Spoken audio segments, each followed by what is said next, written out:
Ladies and gentlemen, what is going on, you guys? This is Joseph Conlon coming to you with your AEW Dynamite Bash at the Beach review on Wednesday, January 15th, 2020. I hope all of you are enjoying your Wednesday night. If you are watching AEW Dynamite or if you are watching NXT, I hope you're having a great night because I'm pretty sure NXT's a great episode 2 tonight, which I'll check on tomorrow. But as for AEW Dynamite, I feel like tonight, besides the Nightmare Collective stuff, of course, tonight was a fantastic show, in my opinion. Tonight was a really good show. Starting it off with that Fatal 4-Way Tag Team match with Kenny Omega and Hangman Page becoming the number one contenders for the tag team titles. In my opinion, that match was a 5-star classic. And I'll go over why when I talk about the match in the review. We had Sammy Guevara versus Jon Moxley in a pretty good match, and the post-match attack, which I absolutely loved, and I'll go over. And then that main event between Pac and Darby Allin to set up the winner of this match versus Jon Moxley next week for the number one contendership for Chris Jericho's AEW Championship. But before I start talking about AEW Dynamite tonight, make sure you guys go check out my review that I did last week for NXT UK TakeOver Blackpool 2, where we go over what happened on that show, matches such as Tyler Bate versus Jordan Devlin, that Fatal 4-Way ladder match for the NXT UK Tag Team Championships, and the main event of the evening between Joe Coffey and Walter, and an overall fantastic TakeOver show. So make sure you guys go check that out on the channel. I would very much appreciate that. But let's not waste much time, and let's talk about AEW Dynamite live from Miami, Florida. Starting it off with a Fatal 4-Way number one contenders match where the winners will face SCU for the Tag Team Championships next week on AEW Dynamite at the Chris Jericho Cruise Tour. Should be a great episode, I think. So we got the Young Bucks, Santana and Ortiz, the Best Friends, Chuck Taylor and Trent Beretta, and Kenny Omega and Hangman Page. This match, in my honest opinion, this match deserves 5 stars. And I'm not even over-exaggerating when I'm saying that. I'm saying it with a straight face. This tag team match deserves a 5-star rating. From the insane action we got on this match, to the crowd investment, to the storytelling, everything in this match was fantastic. I don't care what Baron Corbin said on Twitter, saying spot, spot, spot, dive, dive, dive, spot, spot, spot. Yet we're getting a "This is awesome" chant. How stupid. King, you have no room to be talking because the stuff that you're doing with Roman Reigns on Friday nights is just unwatchable. And you can't do twice the stuff that any of these 8 guys can. So, take a backseat on this one, King. Anyway, that's my little King Corbin rant right there. But this was a great match. Some of the important spots of the match that I'm going to talk about was when all 8 guys were going for a suplex on each other. You had Omega and Hangman and the Young Bucks on one side, and then you had Santana and Ortiz and the Best Friends on the other side. The ref was knocked down. All of a sudden, Orange Cassidy came in the ring, hand to his pockets. I think he wrapped Kenny Omega's arm, or one of the Bucks' arm, around his neck. And we got a quadruple suplex. And then the Best Friends attacked Proud and Powerful. Orange Cassidy standing in the center of the ring. And the best friends in Orange Cassidy, they hug for a great moment. Another moment is the match is where Matt Jackson is struggling. His brother is knocked down. Uh, Kenny and Hangman want a tag from Matt Jackson. And Matt Jackson goes to tag Kenny Omega. And Hangman is standing there looking all disappointed and frustrated. And that was the great storytelling of the match. How frustrated at times Hangman got angry at Kenny Omega for that tag right there and for helping out the Young Bucks in the match. And then obviously the ending of the match where Hangman blindsided Matt Jackson, tagging himself in, and then tossing Matt Jackson over the top rope. Buckshot lariat into the V-trigger. 1, 2, 3. Hangman Page and Kenny Omega pick up the victory in the Fatal 4-Way number 1 contender match. And will face SCU for the AEW Tag Team titles next week. Again, like I said, this was an excellent tag team match in my opinion. Honestly, probably one of the best matches AEW Dynamite has ever put on ever since October 2nd. And I will continue to say it. This match deserves to be 5 stars. And if it doesn't, I might be a little bit disappointed. Cody then came out to answer MJF's stipulations. This was a great promo, by the way. Cody always cuts a great promo. He's one of the best promos in all pro wrestling, next to MJF, of course. MJF is the best promo in pro wrestling. But he runs down the stipulations. He first runs the steel cage match with Wardlow, and how he's trying to have his bodyguard soften him up days before the match with AEW Revolution, and instead of Wardlow carrying MJF's bags, MJF is going to carry Wardlow's bags.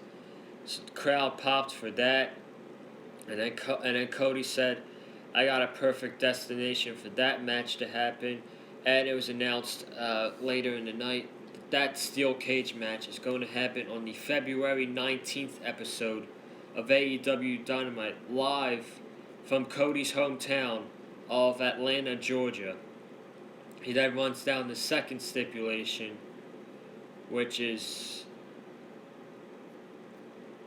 Cody can't touch MJF from now until AEW Revolution. He says his thumb is stuck into MJF's brain and it's never going to get out of there. So therefore, that's accepted. And then the final one, and the most controversial one, Cody said, was the 10 lashes to the back.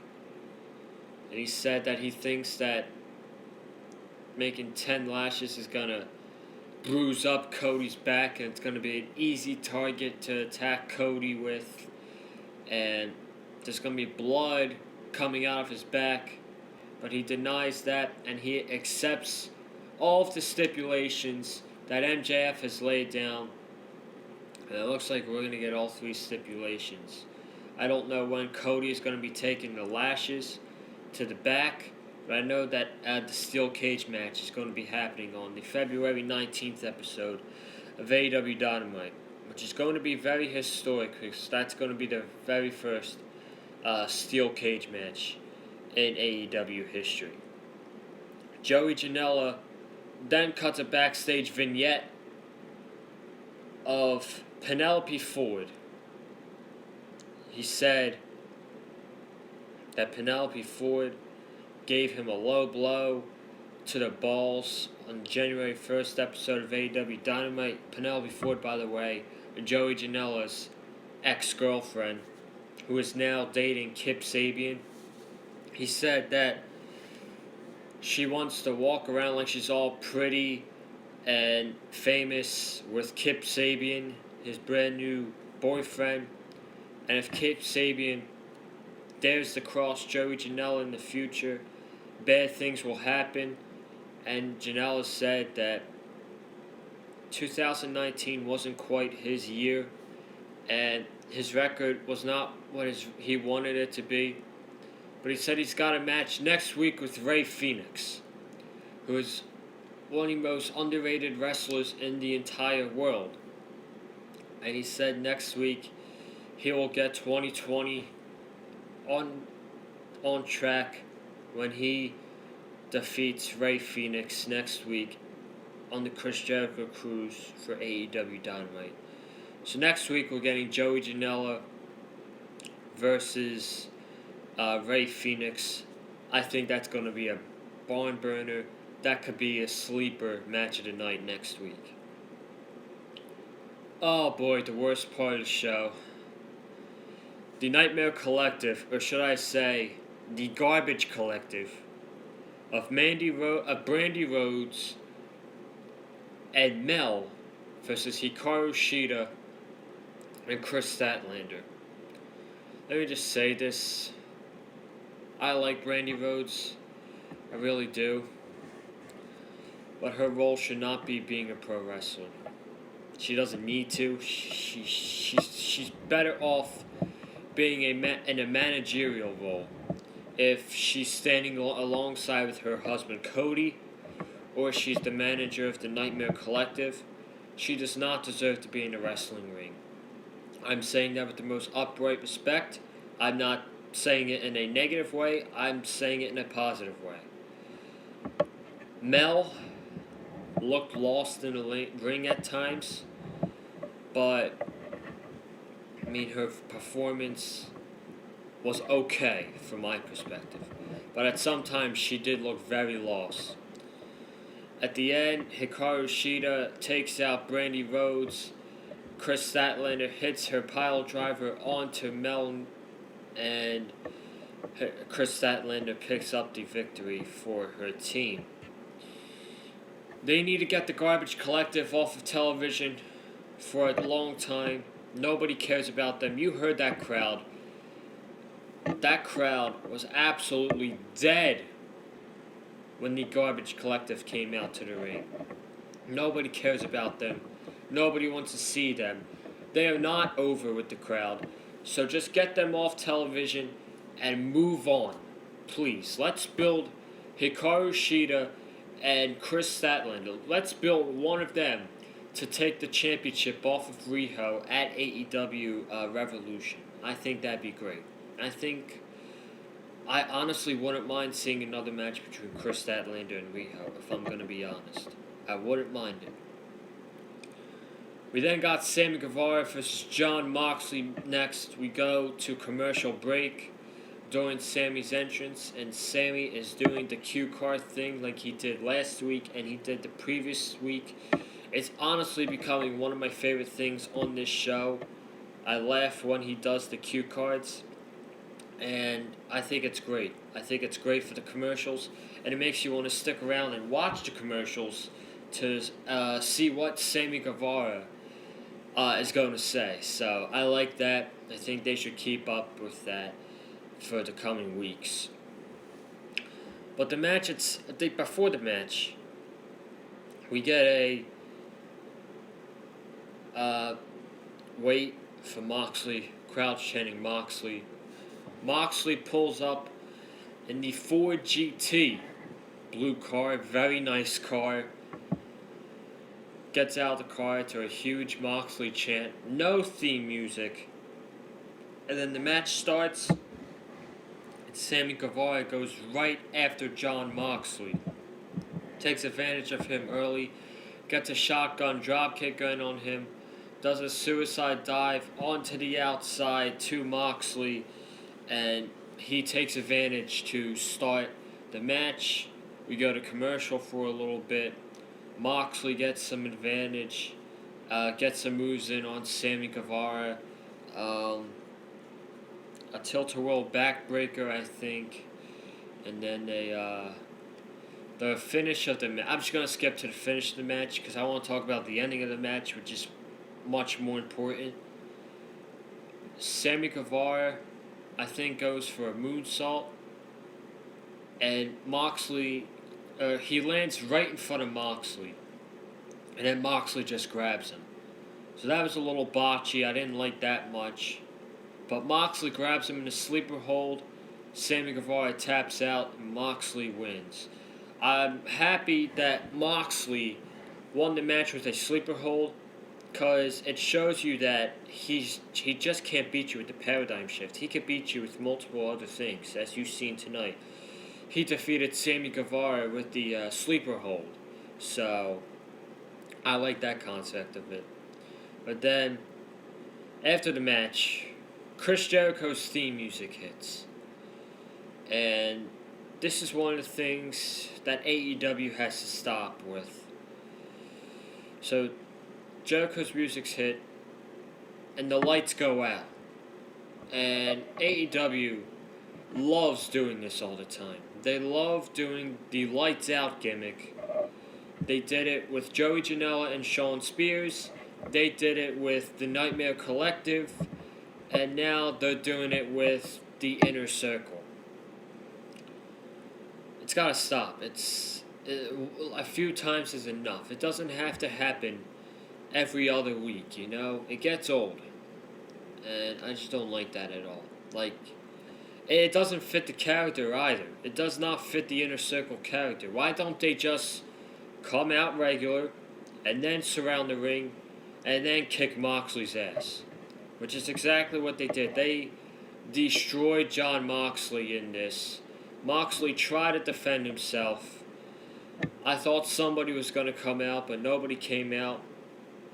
I think Jericho gave Moxley a Judas effect. Ortiz hit Moxley with a sock full of baseballs. Sammy Guevara slaps Moxley twice. And then the spot, maybe spot of the night. Chris Jericho takes a spike off his jacket and pokes it into Moxley's eye. And Moxley's screaming and yelling in pain while the Inner Circle is celebrating. And there's officials and agents running down to go check if Moxley's okay. He's dangerously hurt. And this was great. I loved that the Inner Circle, they got their revenge on Jon Moxley for what he did last week to them. He had to knew it was coming. And I love that they went the extra mile. Instead of just giving him like a code breaker and a Judas effect, he took a spike off his jacket and poked him in the eye with it.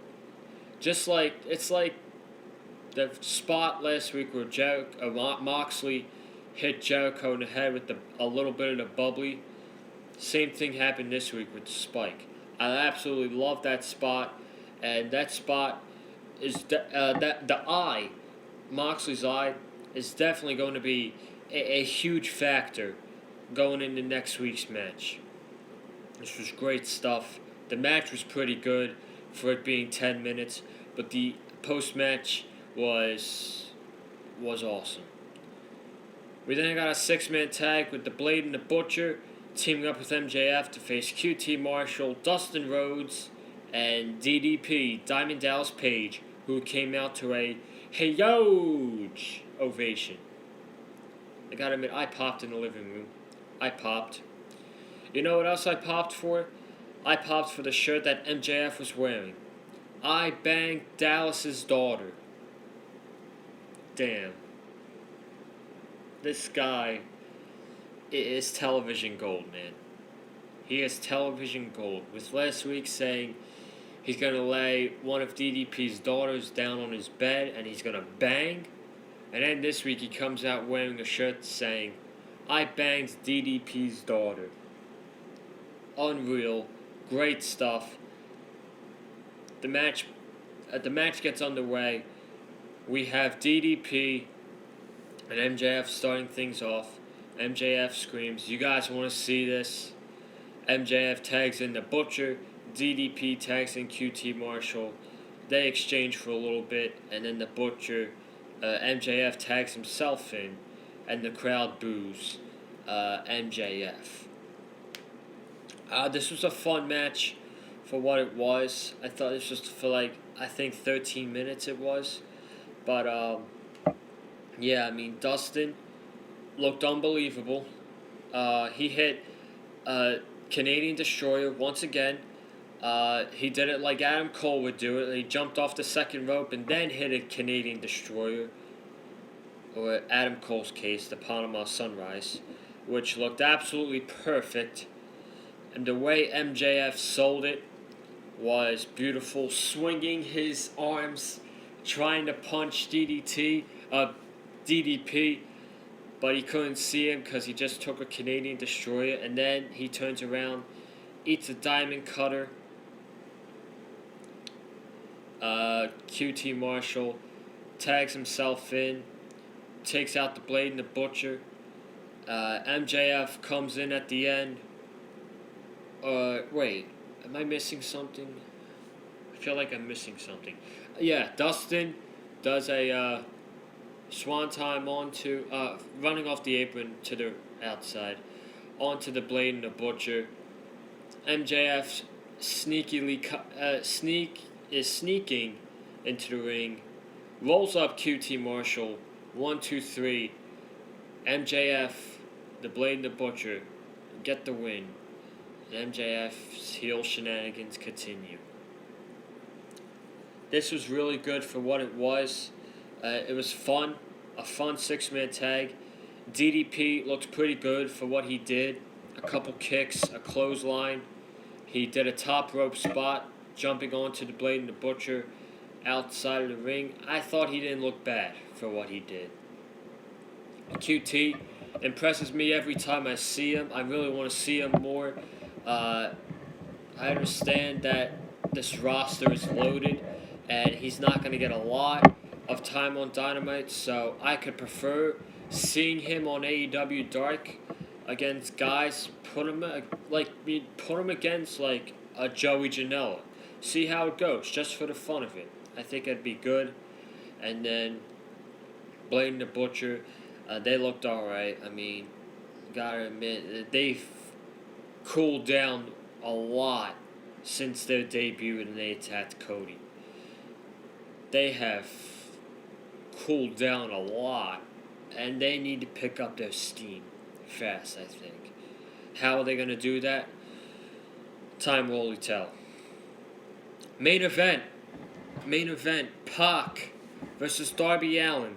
Winner faces Jon Moxley next week on the Chris Jericho Cruise for a number 1 contendership spot for the AEW World Championship. This was awesome. This was an awesome match for it being 17 minutes. I should say 13, because the last 4 were dedicated to Pac and Moxley. So we got a 13-minute match between Pac and Darby Allin, which was absolutely fantastic in my opinion. Darby Allin is one of my favorites in all Elite Wrestling. And if there's one thing Darby Allin knows how to do better than anybody, is he could take an ass kicking. And he sells it pretty damn good as well. So, and he took an ass kicking from Pac earlier with the freaking dragon suplexes, the missile drop kicks, the dives to the outside, throwing him into the barricade. Darby Allin's arm was all scratched. His back was bruised up. Pac beat him up pretty good tonight. He beat him up pretty good. But Pac went for a top rope move, and Darby countered it into a power slam, I think. Pac kicked out at 2. Darby went for a moonsault and hit Pac. Oh, no. Darby was going for a moonsault. Yeah, he hit Pac with the moonsault. I'm thinking of another spot. He hit Pac with the moonsault, and then Darby was going for a middle rope coffin drop. Pac caught him in midair into a German suplex. Brilliant spot right there. That was great. Darby hits a coffin drop onto Pac to the outside of the ring, which was a great spot. And then Pac hits another missile dropkick onto Darby Allin. Darby's laying down on his stomach. Pac hits the Black Arrow. 1, 2, 3. Pac wins, and Pac is moving on to Jon Moxley next week. Tony Schiavone's in the ring. He's talking about Pac's match next week with Jon Moxley. He says, "What are you talking about? Did you not see what happened tonight? You might as well congratulate me as the number one contender for the AEW World Championship." They show Moxley in an ambulance. His forehead and his eye is taped up with black tape. Moxley refuses the ambulance. He gets out of the ambulance, comes out to the ring, cuts a promo. He says, "You're not going to get away that fast, brother. I worked my ass off for this match with you next week, and I'm not backing down. I'll fight the match blind, or I'll fight one eye."